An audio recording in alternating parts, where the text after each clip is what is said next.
Howdy gamers, old gamer guy here.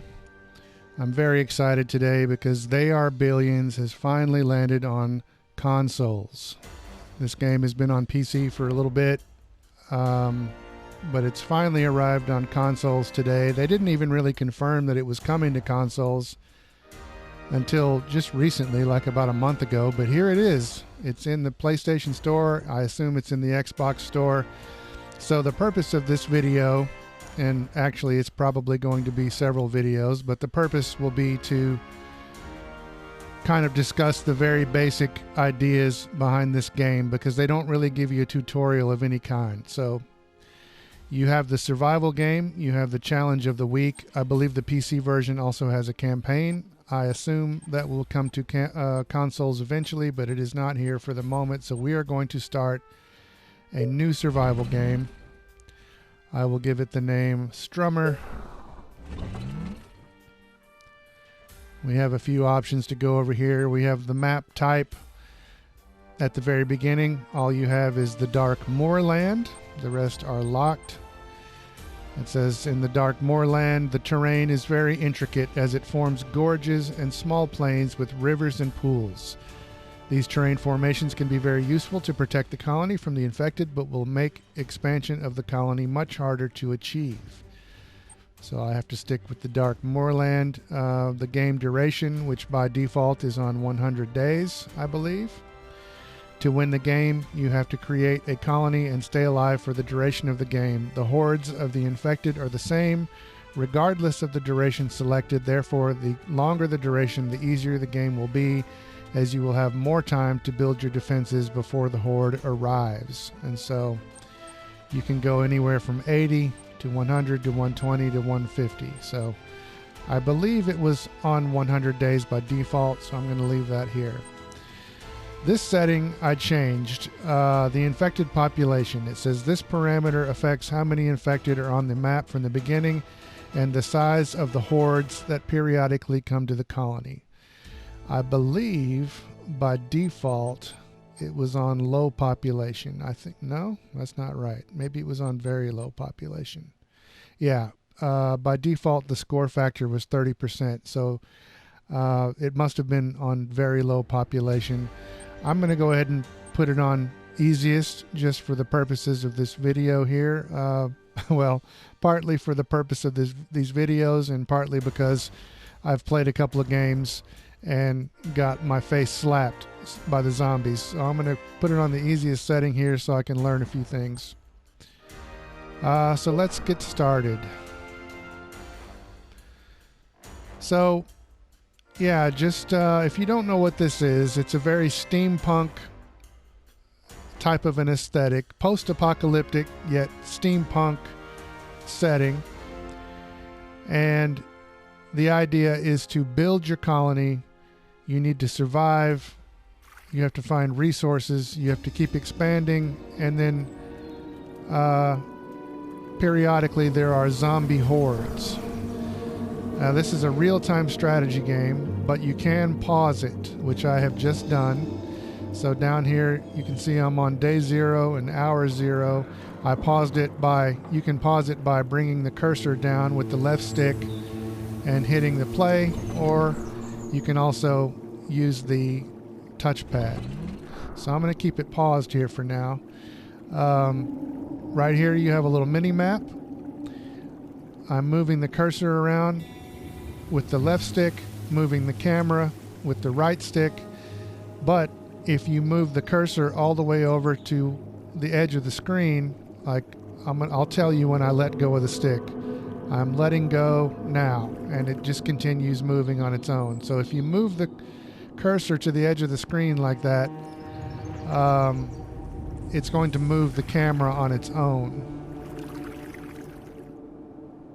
And that includes okay, so I'm up here at the edge of the screen. I'm moving down with the right stick with the camera, but if I let go, it'll just move back up because the cursor is at the edge of the screen. I'm not doing that there, so that's just something you have to get used to. L2 zooms out, R2 zooms in. So this first video is mainly going to be concerned with this building here. This is a building you start with. You also start with a few troops here. You have 4 rangers and a soldier. But the main focus, I think, of this first little video is going to be to talk about the menu that you get for the command center. So you can select things by moving the cursor, pressing X over each individual soldier. Here we go again. Orders, sir. And then each thing you select will bring up its own little menu down here in the bottom. But I'm going to concentrate on the command center here. So, like I said, you can bring the cursor down and point that way, or if you hit square, you automatically come down to this menu and you can use the D-pad to move around these options. So what are these options for the command center? And I'll get to the rest of this bottom menu here in a future video, like these little resources over here, but don't worry about that for now. Let's just talk about this command center menu. So we have the colonists square, dwellings for colonists, and at the beginning of the game all you can build is a tent. The things in green there are those are what is required to build a tent. If I didn't have the proper resource, then one of those, one or more of those green things would be in red. So at the beginning of the game, you do start off with some resources. I could build a tent right now, but there's a joke there to be made, but I'm not going to make it. I'm way too mature for pitching tent jokes, or am I? I don't know, but I'm getting sidetracked trying to make stupid jokes here. But the the basic description here is that the tent is a basic dwelling for the colonists. Colonists provide gold and workers for the colony. So you can see it provides 4 colonists, 2 workers, and you have a gold income of +8. Now, I don't know if that's... I don't think that's per hour. You do have an hour counter over here. I think that's probably per day, but I'm not positive. Anyway, you do have to build these tents to provide colonists and workers for your colony. So when you're on this menu, you can't just hit circle like you would expect to back out of the menu. You have to go over here to this back arrow. So the next thing here we have is resources, structures dedicated to the resources production. It should probably say dedicated to the production of resources, but let's not nitpick. So we have the hunter cottage, which produces food by hunting animals from the surroundings like forests and grasslands, and it provides 2 colonists and 2 food per whatever, probably per day, I think, but I'm not sure. Then you have the fisherman cottage, which produces food from surrounding sea cells. It must be placed near a water source, and it provides 2 colonists. They say a sea cell, but this is clearly a lake, I would say. But you can put a fisherman cottage around these water sources here. So anywhere along here, you can put a fisherman cottage. Then you have the sawmill, which produces wood from surrounding trees. So you would want to place that near trees. It's pretty straightforward there. And then lastly, in this little menu, we have the quarry, which collects minerals like stone, iron, and gold from surrounding mineral seams. I think that is this type of graphic on the map is a mineral seam. And that's all we have here at the very beginning. So let's hit the back arrow. Then next we have the energy menu, structures for energy generation and distribution. We have the Tesla Tower, which extends the energy range of the colony. Provides an energy transfer of 8 cells. So basically the idea there is you need to expand the energy range of your colony in order to build new buildings. You can't, like, if my energy range just goes out to this mineral seam here, I couldn't build anything here unless I built a Tesla tower to extend my colony energy range out that way. And then we have the mill, which generates energy for the colony. It generates the energy that the Tesla towers then extend outward, and it gives an energy plus 30. Then we have industry and trade, structures for industry and trade. All right. So we have the warehouse, which expands the maximum storage capacity of resources in gold. It also increases the resource production of surrounding buildings. So you get plus 50 resource storage, plus 2,000 gold storage, and then any resource production buildings that are within its radius will get a plus 20% boost, which is nice. And then we have the wood workshop, which allows researching for complex structures made from wood. And you can see that's what I was talking about there, and the required materials up there at the top of the wood workshop pop-up. I don't have enough workers, I don't have enough wood, I don't have enough gold, but I do have enough energy. So that's what I was talking about there. Then we have the military. And at the beginning, all you can build is a soldier center, which trains different military units depending on the technology level reached. And it says you can build a sniper, a soldier, and a ranger from the beginning. All I've ever been able to build so far is a ranger, but yeah, that's beside the point. Never mind that. So in our defense menu, we have the defensive and surveillance structures for the colony.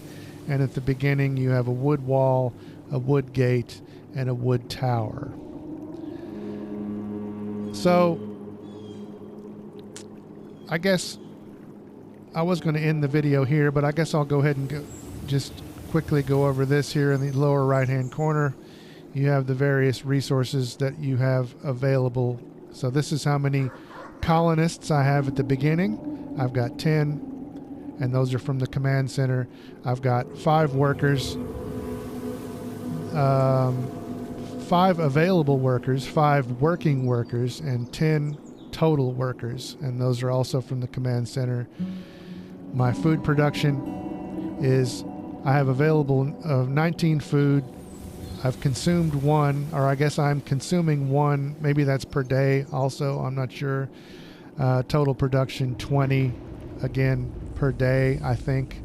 And all of that's from the command center. And then we have energy production available 30, consumed 0, total production 30, and it's the command center that is producing those things. Maybe that's like a solar dish up there. Like I said, this is steampunk, so.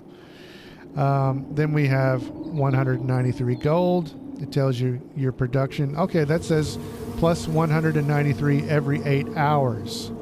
And then we have 100 in reserved and a maximum storage of 2,000. Then we have wood production 0 every 8 hours because I have not built any kind of production building to bring us wood. So it's 0 every 8 hours. I have 20 in reserve, and my maximum storage is 50. And then stone, I'm not producing any stone right now. I have 0 in reserve, maximum storage 50. Then we have iron, same thing, not producing anything, nothing in reserve, maximum 50. And oil. So I'm not producing anything at the moment. But yeah, this video has already gone about 15 minutes, so I'm going to stop it here. And then I will talk a little bit about the troops and about this part of the menu here. And I'll play a little bit. It'll probably be edited, but I will show you the beginning of, a typical game, or at least a typical game as played by me. And I'll go ahead and tell you right here at the very end that the longest I've lasted so far in this game is 34 days out of the goal of 100. I've lasted 34 so far. So yeah, the reason I'm making this is because there is no tutorial in this game, and I just wanted to make a video showing some of these basic concepts. And you know, I'm learning as I go along, and it's a very cool game so far. It's only about 25 bucks. So yeah, I guess that'll do it for now. So from the command center, this is Old Gamer Guy signing off for now. Thanks for watching.